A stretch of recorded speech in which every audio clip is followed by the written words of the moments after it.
Good morning. We are extremely pleased that you are here. It is good to come together for the purpose of co-creating. Do you agree? You are knowing what you are wanting, for the most part. You are enjoying how that evolves. The entire universe is established in order to assist you out here on the leading edge of focusing your desire. How are you doing with that? Do you enjoy the desire when it is manifest? Do you enjoy the desire even before it is manifest? This is the crucial question. Is your desire life-giving without manifestation? Say yes. We all are eternal beings, and desire will continue to evolve.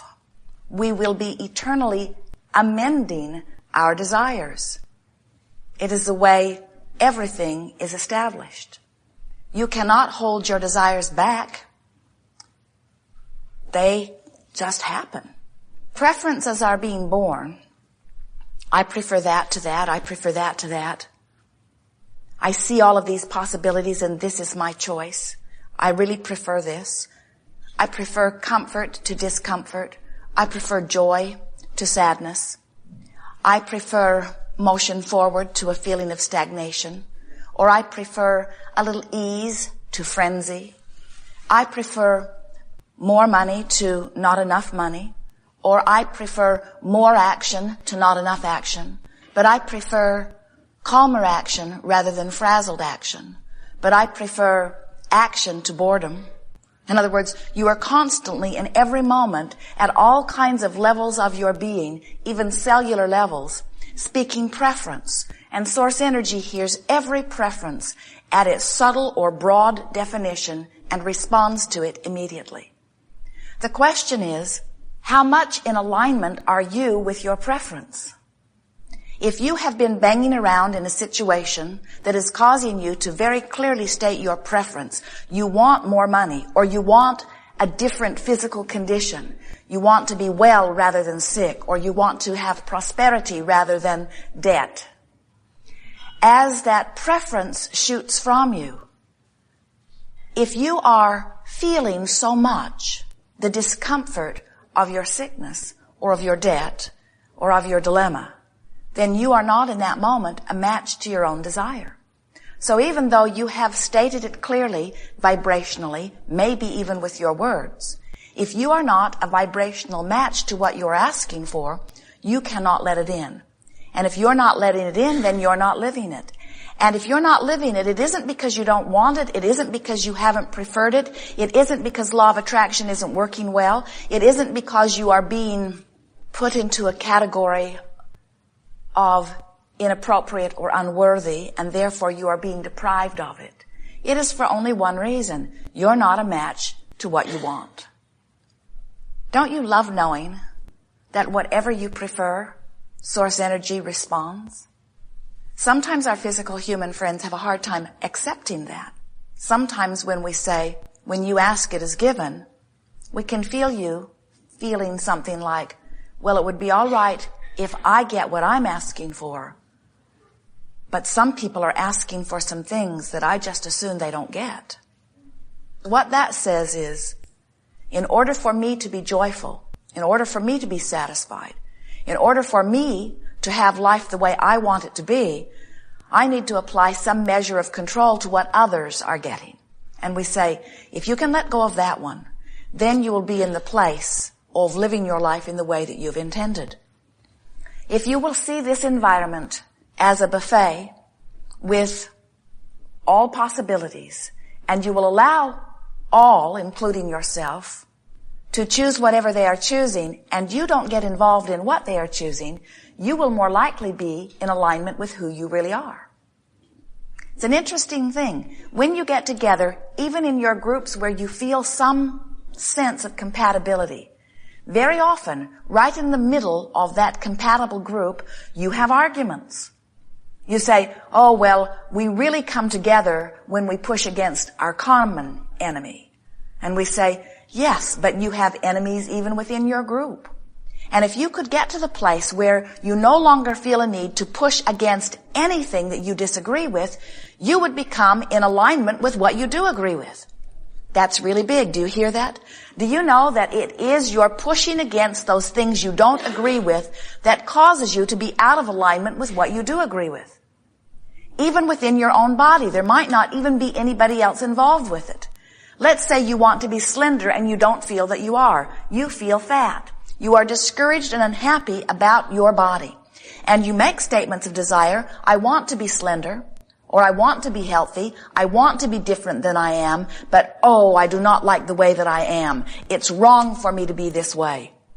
I feel guilty when I eat, or I feel lazy when I don't exercise, or I feel embarrassed when I'm seen by others, or I feel unhappy with where I stand. And we say, your pushing against what you do not want is causing you to not be in alignment with what you do want. It's your awareness of what is that is causing you to offer your most dominant vibration relative to this subject. That's a big word, dominant. What am I dominantly vibrating relative to the subjects that matter most to me? When you take the common subjects like your body or your relationship or relationships or your financial situation, you can tell with just a little bit of feeling what your dominant vibration is relative to those subjects. Of course, you can tell even without feeling because whatever it is what's manifesting. That's always a match. But if you're wanting to know, in terms of vibration, where your dominant vibration is, all you have to do is start paying attention to the way you feel. For example, when you think about dollars, does the subject of dollars or financial well-being, does it feel to you like eagerness, like anticipation, like adventure, like fun? Or does the subject of dollars feel like worry or frustration or struggle? You know. You can tell right away where your leaning is. And while you may do some of both, you can tell which you do the most. You know, every one of you knows where you fall in that subject. When you think about your body, do you feel vital and alive? Or do you feel a little worried? You know. You can tell when you see the commercial on television what it activates within you. You know. When you think about your primary relationship, that one where you are intertwined most intimately, does it feel life-giving or life-draining? You know. Through time and through your association with your life experiences, you have developed patterns of vibration, some of which are serving you enormously well, and some of which are flat out not a match to what you want. If what you desire and what you dominantly offer vibrationally relative to that subject don't match, then your desire cannot come to fruition. But something even more important than that, you don't feel good on your way to its fruition. We would like you to come to the place where you recognize that there is more coming for you all of the time and that every desire is constantly amended. And we would like you to know that so well that you can stand right here, right in this place of unfulfilled desires and feel wonderful about the unfulfilled desires because you know this will be the common, everlasting, eternal place where you will stand because there will always be unfulfilled desires. It's time to get over being upset about what isn't happening and to begin being exhilarated about what is happening or about the potential of that which is to come. As you lament what has not happened, you offer a vibration that won't let it happen because you can't match what you want and what you don't want at the same time.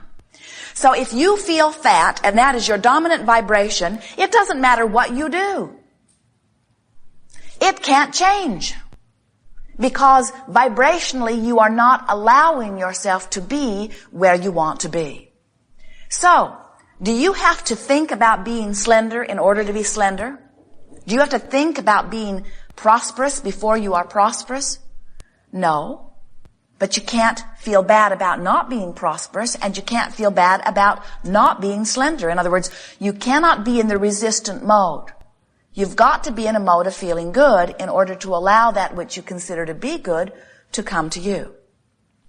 So when we talk about your dominant vibration, we are not talking about holding yourself tenaciously upon thoughts and not allowing yourself to ever think toward a certain thought in a certain way. What we are suggesting is that you just begin to relax and lighten up and be more free and easy about more things, and trust that the things that you have identified preferences about are known by all that is, are being organized in terms of circumstances and events, and if you will just chill out and lighten up and get into a place of no longer resisting, those things will come to you. It's a matter of deactivating the vibration that you don't want. Now that's tricky. We said that to you in a way that you would understand it. We also said it to you in a way that does not work. And here's what we mean. You cannot deactivate a thought.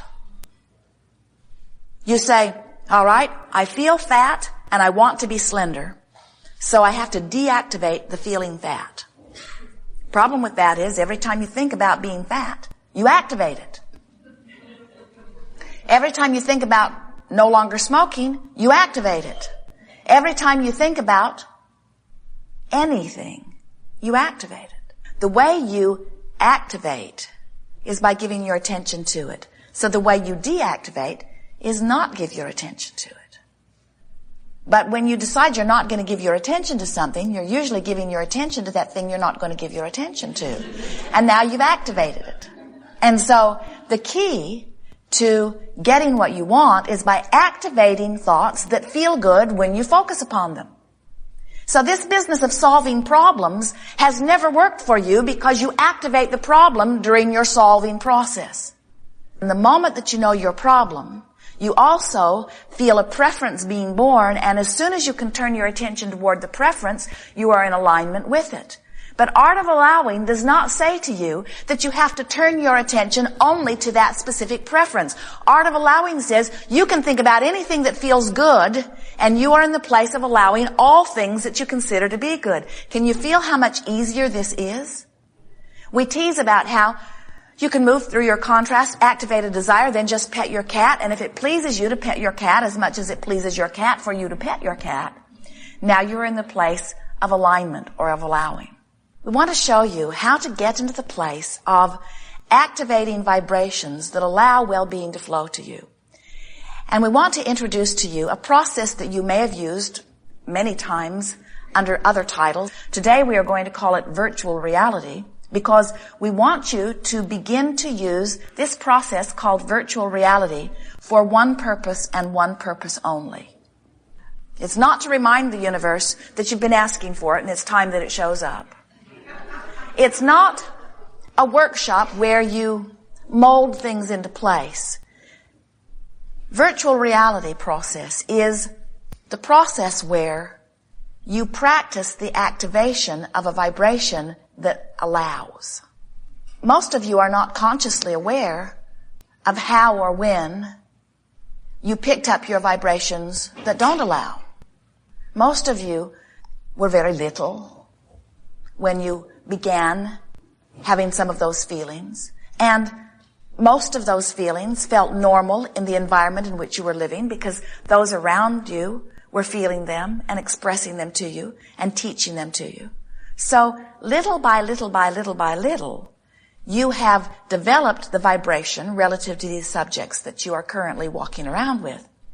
And it's going to take some practice to move those vibrations into different places. And that's what this process of virtual reality will do.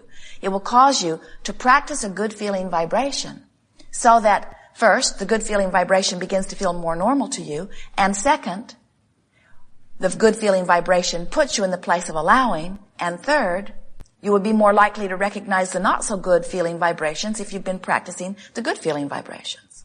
So, it's a powerful tool. Virtual reality is for one purpose only, and that is for you to practice a vibration that feels good and make it your dominant vibration. The virtual reality process is a process whereby you find something that feels good and you practice it until it becomes your most normal, dominant vibration.